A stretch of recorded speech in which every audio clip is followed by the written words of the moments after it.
देखिए पिछले वीडियो में हम लोग एक्सरसाइज 24 तक पढ़ चुके थे। आज 25 सॉल्व करेंगे। तो क्वेश्चन नंबर पहला में आपका कहता है कि दशमलव भिन्नों को पढ़ें। दशमलव भिन्नों को पढ़ने के लिए करा है, यानी जो यहाँ पे लिखा हुआ है उसको हम लोग को पढ़ना है। तो क्या लिखा हुआ है 3.4, यानी पढ़ने कहने का मतलब है कि इसको पढ़ करके क्या करना है, लिखना है कितना है ये, है ना।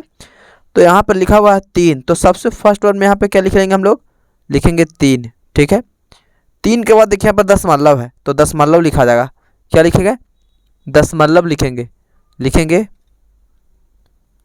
दशमलव।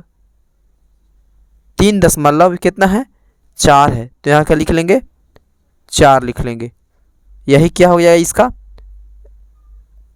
आंसर हो जाएगा। ठीक है, उसके बाद यहाँ पे खा में देखिए कहता है 10.27। क्या कहता है, 10.27। तो यहाँ पर देखिए आप एक बात हमेशा याद रखिएगा कि दशमलव के बाद जब भी जो संख्या पढ़ा जाता है से एकाक अंक पढ़ा जाता है। क्या पढ़ा जाता है, एकाक अंक। दशमलव को जितना भी अंक रहेगा, यानी यहाँ पर हिंदी में लिखेंगे तो यहाँ पर 2 और 7, हम लोग ऐसे शॉर्ट में बोल देते हैं 10.27, लेकिन यहाँ पर ये पढ़ा जाता है 10.27 ऐसे, है ना। तो यहाँ लिखेंगे 10 है, इधर वाला दशमलव को इधर लिखेंगे वैसे ही जितना लिखा रहेगा। तो 10 है तो 10 लिखेंगे, और ये दशमलव है तो दशमलव लिखा जाएगा।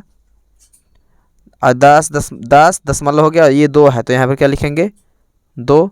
उसके बाद कितना है, 7 है, तो यहाँ क्या लिखा जाएगा, 7। यही क्या हो गया, इसका आंसर हो जाएगा। ठीक है, उसके बाद यहाँ पे देखिए कहता है कि 31, देखिए 318.4201 है, यानी 4201 है। ठीक है, तो यहाँ पर 318 है तो क्या लिखेंगे, सबसे पहले 318 लिखेंगे। यहाँ पर 318 तो लिख दिए। उसके बाद दशमलव है यहाँ पे, तो दशमलव लिखेंगे पहले, दशमलव। 318 दशमलव ये 4 है तो क्या लिखा जाएगा यहाँ पर आपका 4। क्या लिखेंगे, 4। 4 के बाद 2 है तो 2। 2 के बाद क्या है, 0 है आपका। ठीक है, तो यहाँ क्या लिखेंगे, 0 को 0 लिखते हैं तो लिखेंगे 0, और उसके बाद में 1 है तो यहाँ क्या लिख लेंगे, यहाँ पर 1 लिख लेंगे। ठीक है, तो यही क्या हो गया, इसका आंसर हो जाएगा। ठीक है, अब यहाँ पे देखिए घ में कहता है 500.0024। ठीक है, यानी 24। ठीक है, तो यहाँ लिखेंगे 500 दशमलव है तो यहाँ पर दशमलव लिखेंगे, फिर दशमलव 500 दशमलव, ये 0 है यानी 002 है तो 002 बार लिख लेंगे, 0024 है तो क्या लिखेंगे 24। यही क्या हो गया, हमारा आंसर हो गया। ठीक है, 1 का। फिर 2 में आपका देखिए कहता है कि दशमलव भिन्नों के पूर्णांशों को लिखें। क्या कहता है, दशमलव भिन्नों को। तो यहाँ पर देखिए ये कहता है कि पूर्णांशों को लिखो। तो पूर्णांशों हम लोग किसे कहेंगे, पूर्णांशों किसको कहेंगे, तो हम एक चीज़ बता रहे हैं, आप सबसे पहले सुन लीजिए कि दशमलव के जो इधर रहता है, दशमलव के इधर रहेगा उसको कहेंगे पूर्णांश। क्या कहेंगे, पूर्णांश। पूर्णांश कहेंगे। और दशमलव के जो इधर रहेगा, इधर देखिए ये वाला जैसे 9 है तो दशमलव को आगे जो रहेगा, ठीक है, इधर से ले लीजिए दाएं से, दशमलव के आगे जो ये वाला रहेगा, इधर रहेगा दशमलव के इधर, तो इसको कहेंगे हम लोग दशमलवांश कहेंगे। क्या कहेंगे, दशमलवांश कहलाता है। और दशमलव को इधर वाला पूर्णांश कहलाता है। तो यहाँ का है पूर्णांशों को लिखने के, दशमलव के इधर जो भी रहेगा शुरू में वो लिखा जाएगा, दशमलव के बाद वाला नहीं लिखाएगा पूर्णांशों में। तो यहाँ सिर्फ 8 है तो यहाँ पर 8 लिख लेंगे, आंसर हो गया। ठीक है, अब यहाँ पर देखिए कितना है, दशमलव के इधर 10 है, यानी ये 10 इसका क्या हो जाएगा, आंसर हो जाएगा। यानी पूर्णांशों दशमलव के इधर लोग आ जाता है। ठीक है, और यहाँ पर दशमलव के बाद 100 है तो यहाँ पर 100 आंसर हो जाएगा। क्या हो जाएगा, 100।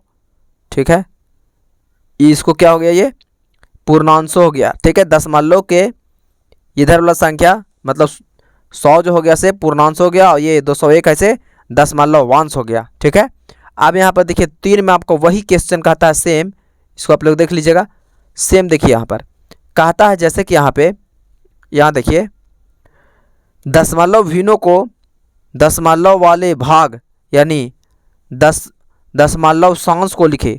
अब देखिए हम लोग दशमलव को इधर वाले लिखे थे, अब दशमलव सांस का यानी दशमलव को आगे वाले लिखेंगे तो आगे कितना है 0 और 2 है, तो यहाँ कितना हो जाएगा 0 और 2 आंसर हो जाएगा। ठीक है, अब यहाँ पर देखिए दशमलव का इधर कितना है 34 है, तो यहाँ कितना लिख देंगे 34 आंसर हो जाएगा।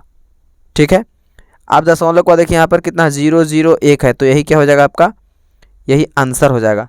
ठीक है, अब यहाँ पे देखिए कहता है आपका, ये देखिए दशमलव के बाद देखिए इधर कितना है से, तो यहाँ पर 10,043 है, तो यहाँ पर 10,043 लिखेंगे, यही क्या हो गया इसका आंसर हो गया। ठीक है, कितना का 3 का भी हो गया है ना। उसके बाद इसको दोनों आप लोग उतार लीजिए। ठीक है, उसके बाद देखिए नेक्स्ट 4 में,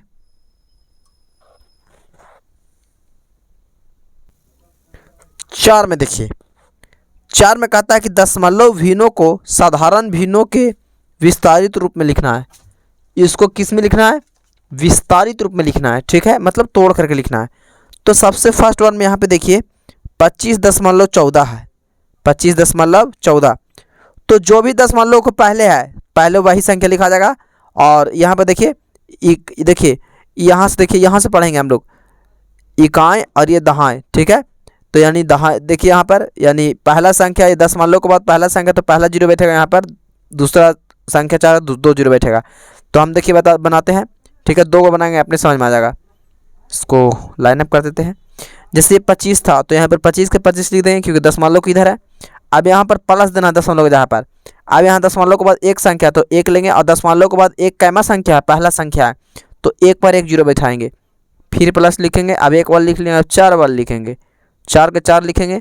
और देखिए दशमलव के बाद कैमा संख्या 4 1 2 दूसरा संख्या, तो 1 पर 2 0 बैठाएंगे, यही क्या हो गया इसका आंसर हो गया।